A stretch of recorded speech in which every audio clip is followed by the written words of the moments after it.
Salam alaikum. Alors, comme on a dit la dernière fois, on a un management stratégique, on a aussi un management opérationnel, on a des plans d'action, on a un business plan et tout à faire, mais parfois, bien évidemment, une entreprise, elle soit face à un problème. Donc, on doit savoir comment procéder pour résoudre ce problème. Donc, on a des méthodes et des outils très simples et qui sont vraiment connus et qui sont indispensables pour le manager باش réellement يقدر c'est-à-dire résoudre le problème efficacement.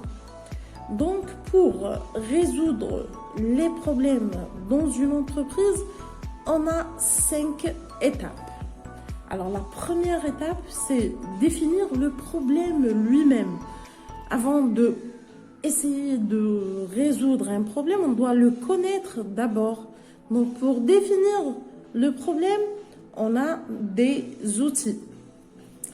La méthode la plus connue, c'est la méthode des 5 pourquoi.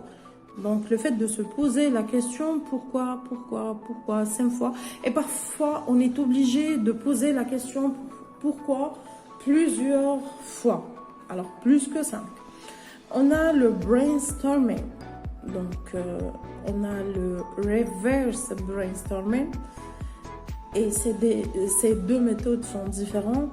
On a le QQOCQP, quand, quoi, par exemple, où, comment, pourquoi. Donc c'est ça l'outil de QQOCQP. On a le diagramme de Pareto, ce qui est aussi connu par le nom de 20-80. Et ça, c'est la première chose qu'on doit la faire. C'est définir le problème. On a aussi, pour définir le problème, on a la méthode très connue, c'est la méthode Kato. Donc, c'est pour, j'ai dit, définir le problème. Donc, la deuxième étape, c'est identifier les causes.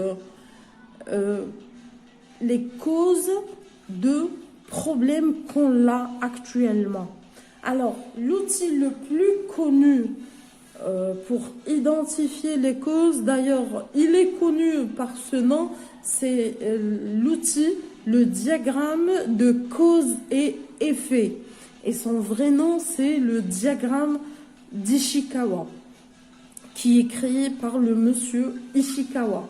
Et on a aussi le brainstorming. Le brainstorming, j'ai déjà parlé sur le brainstorming, c'est le fait d'avoir plusieurs idées, plusieurs avis, et à la fin, une fois qu'on aura un ensemble d'idées, parce qu'on dit que le fait de définir le problème et d'identifier les causes, on aura directement la solution. Et là, c'est la troisième étape, c'est trouver une solution. Donc, pour trouver la solution, on a aussi d'autres outils.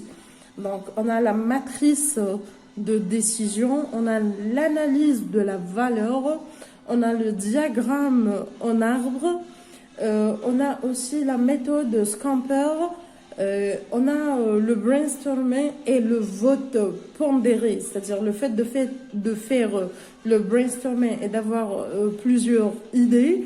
Donc, les collaborateurs, les gens qui ont, c'est-à-dire qui ont donné leur idée, ils vont voter, c'est le vote pondéré, ils vont voter pour la meilleure solution. Donc, la quatrième étape, c'est lancer les actions et ça veut dire c'est mettre en œuvre la solution retenue. Donc, on a l'outil plan d'action, on a le planning Gantt qui est très très connu.